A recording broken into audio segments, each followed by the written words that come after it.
मनावर प्रधानमंत्री के सफल नेतृत्व के 12 वर्ष पूर्ण होने के उपलक्ष्य में भारतीय जनता पार्टी एवं भारतीय किसान मोर्चा जिलाधार द्वारा किसान कल्याण वर्ष 2026 के अंतर्गत कृषि विज्ञान केंद्र मनावर में प्राकृतिक खेती कार्यशाला पीएम किसान सम्मान निधि कार्यक्रम का आयोजन किया। कार्यक्रम का प्रथम सत्र का शुभारंभ भारत माता एवं भगवान बलराम के चित्र पर माल्यार्पण एवं दीप प्रज्वलन के साथ वंदे मातरम गान द्वारा किया।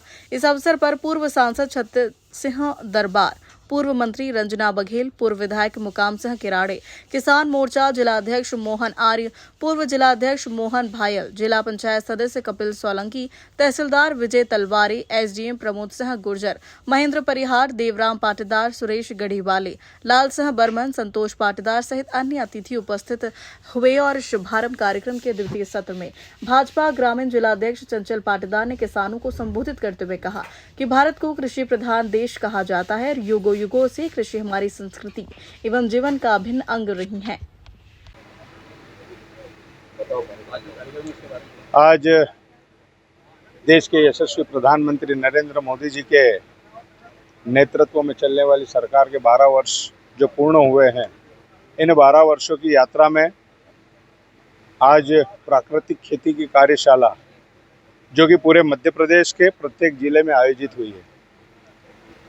इस कार्यशाला में सैकड़ों किसान उपस्थित हुए, जिन्होंने प्राकृतिक खेती आज के समय में हमारे समाज के लिए, हमारे प्रदेश के लिए और हमारे देश के लिए क्यों जरूरी है, उन सब विषयों पर विशेषज्ञों के द्वारा प्राकृतिक खेती कैसे हो और उसको कैसे किया जाना चाहिए, उसके बारे में विस्तार से बताया।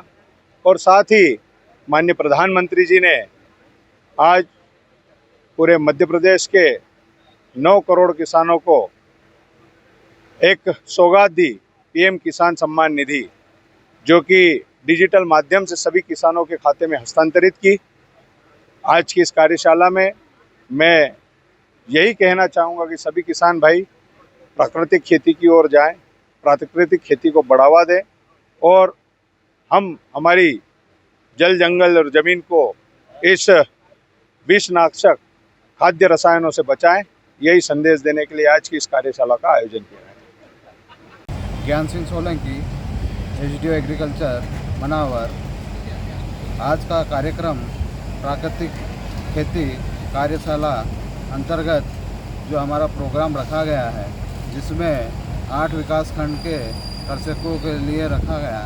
इसमें हमारे 8 विकासखंड के कृषक उपस्थित होकर हमारे जितने भी जनप्रतिनिधि है, प्रशासनिक अमला है, सारा मामला यहाँ पर उपस्थित हुआ है।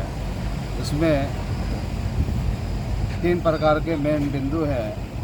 पहला है धरती माता बचाओ, दूसरा है खेत बचाओ अभियान है, तीसरा है संतुलित उर्वरक का उपयोग, जिससे कि हमारा वर्तमान समय में जो रासायनिक खेती का बढ़ावा मिल रहा है, ऑर्गेनिक खेती से कम किया जाएगा। मोहनलाल आर्य, किसान मोर्चा जिला ग्रामीण जिलाध्यक्ष। आज का कार्यक्रम प्राकृतिक खेती कार्यशाला का आयोजन कृषि विज्ञान केंद्र मनावर में रखा गया है, जिसमें सभी किसान भाइयों को प्राकृतिक खेती के बारे में बताया है और सभी किसानों ने अपने अपने उद्बोधन भी दिए, अच्छे लगे उनको। और सभी किसानों ने बोला है और स्वीकार किया है कि प्राकृतिक खेती रासायनिक को छोड़ के प्राकृतिक खेती करने का सभी ने निर्णय किया। नाम बता दो। मैं महेश बर्मन, वरिष्ठ कृषि विकास अधिकारी विकास खंड मनावर। आज का जो प्राकृतिक खेती के ऊपर जो कार्यशाला रखी गई थी, जिसमें 8 विकासखंड के ब्लॉक के किसानों ने बढ़ चढ़ कर भाग लिया, जिसमें प्रशासनिक जो अमला था, जो विभागीय अमला था, उनका भी बहुत अच्छा सहयोग रहा और किसानों को दूर दराज से लाया और इस कार्यक्रम को सफल बनाया। उन सभी को मैं इस विकासखंड की तरफ से बहुत बहुत धन्यवाद ज्ञापित करता हूं। साथ ही यहाँ के जो जनप्रतिनिधि महोदय उपस्थित हुए, एसडीएम साहब उपस्थित हुए, उनका भी इस कार्यक्रम में आने के लिए मैं उनको भी धन्यवाद ज्ञापित करता हूं। और निश्चित ही जो ये प्राकृतिक खेती के ऊपर जो हमारे माननीय प्रधानमंत्री और जो मुख्यमंत्री की जो आकांक्षा है, उसके अनुरूप जो इस कार्यक्रम के माध्यम से जो किसानों को जागरूक या जानकारी देने का जो उद्देश्य रखा गया था, वो आज के कार्यक्रम से भली भांति सफल रहा और किसानों ने बहुत अच्छी उसकी प्राकृतिक खेती के ऊपर जानकारी प्राप्त की। इसमें वैज्ञानिक को साहब ने, खासकर तांबे साहब ने अपने वक्तव्य रखे, जिसको किसानों ने बहुत अच्छे तरीके से सुना और उसको अपने जहन में उतारा। और इस कार्यक्रम का प्रतिफल हमें आगे भी देखने को मिलेगा कृषकों के माध्यम से।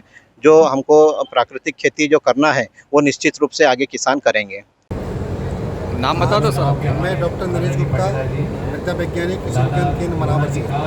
आज हमारे केंद्र पर प्राकृतिक खेती कार्यशाला का आयोजन किया जा रहा है, जिसमें आपके निमाड़ के काफ़ी किसान और जनप्रतिनिधि शामिल हुए हैं। ये किसानों को प्राकृतिक खेती को प्रोत्साहित करने के लिए की जा रही है। प्राकृतिक खेती मतलब जैर मुक्त खेती। आजकल जो धार जिले में देखा जा रहा है कि किसान केमिकल का उपयोग ज़्यादा कर रहा है, उसके बहुत साइड इफेक्ट हो रहे हैं, इंसान भी बीमार हो रहे हैं, जानवर भी बीमार हो रहे हैं, तो खर्चा बहुत बढ़ रहा है।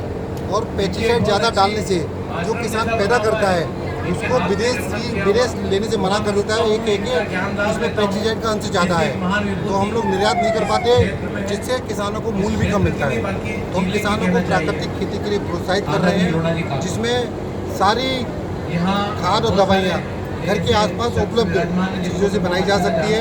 उसमें खर्चा कम है, प्रकृति के अनुकूल है, पर्यावरण सुरक्षित रहेगा, किसान सुरक्षित रहेंगे और सभी इंसान सुरक्षित रहेंगे।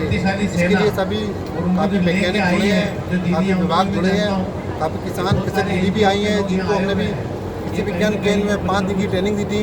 वो प्रशिक्षित होकर गई हैं, गाँव में अपना काम कर रही हैं। उनको कोई समस्या आती है तो वो हमसे संपर्क करती हैं, हमको भी बुलाती है गाँव में, किसानों को अवेयर करते हैं। ये आज की तारीख के लिए बहुत जरूरी, मतलब रसायन मुक्त खेती करना आज की आवश्यकता है।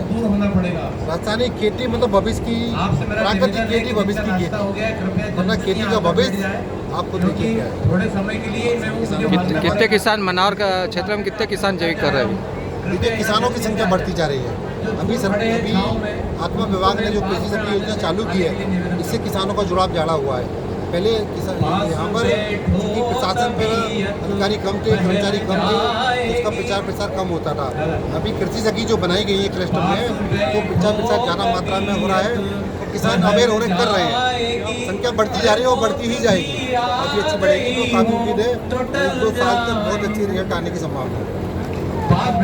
अभी हमने कुछ समय पहले ही देसी बीजों का संग्रहण के लिए और देसी बीजों को किसानों तक कैसे पहुंचाया जा सके, उसके लिए हमने देसी बीज का एक बीज बैंक चालू किया है। उसमें हमारे पास अभी 20 प्रकार के देसी बीज उपलब्ध हैं और आगे इस चीज़ को आगे बढ़ाने का प्रयास कर रहे हैं। धन्यवाद। आगे बढ़ाने का कार्य करते हैं, तो मतलब हमारे क्लस्टर में 125 किसानों का हमने पंजीयन करा। उनको मतलब हमने जैविक खेती और प्राकृतिक खेती के बारे में बताया।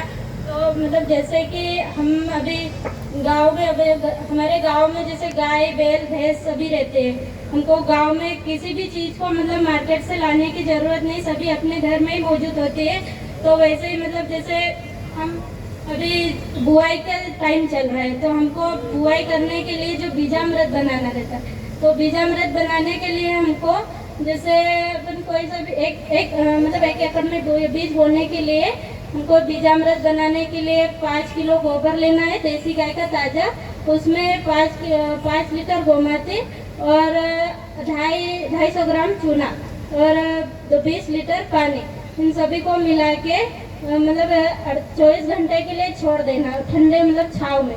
उसके बाद में बीज के ऊपर छिड़काव करके उसको मतलब अपने को बीज बोना था कि अपने जो बीज में ज़मीन में अपन बुआई करेंगे तो उससे फसल में कोई सी भी जो बीमारी लगने वाली है वो अपने बीज को नहीं खाएगी और उससे अपने बीज में मतलब पौधा अच्छे से उत्पादन होगा और उससे अपनी फसल भी अच्छे से उत्पादन होगी। और वैसे फिर जैसे बीज बुआई जैसे फसल 15 दिन की होगी, उसके बाद में अपने को जीवामृत बना के उसका छिड़काव करना। तो बोलो। नमस्कार, मेरा नाम दुर्गा, मैं ग्राम धनुरा से हूँ। एक हम एनजीओ में काम करे समर्थन संस्था करके, उसमें हमने बनाई दवाई सब जैविक, जैसे कि हमने नाम बनाया पुष्पा फायर और पुष्पा फलावर। पुष्पा फलावर बनाया हमने मिर्ची, अदरक, लहसुन और प्याज, ये 4 चीज मिलाई पुष्पा फायर में। और आरकप मिला है सर। जैसे फायर बनाए सर, उसमें हमने बीज आरकर लिंबोली का और सोया टानी महुआ टोली पीस मिलाई सर। इसका हमने पुष्पा फायर बनाई सर। जैसे जीवामृत बनाया, एक वो बलून लगा है सर, उसमें हमने 2500 लीटर जीवामृत बनाया सर। उसमें डाला जैसे गोबर, गोमूत्र, सरसों खली और ये गुड़, बेसन और पानी, उनका 2500 लीटर हमने जीवामृत बनाया सर। शाबाश।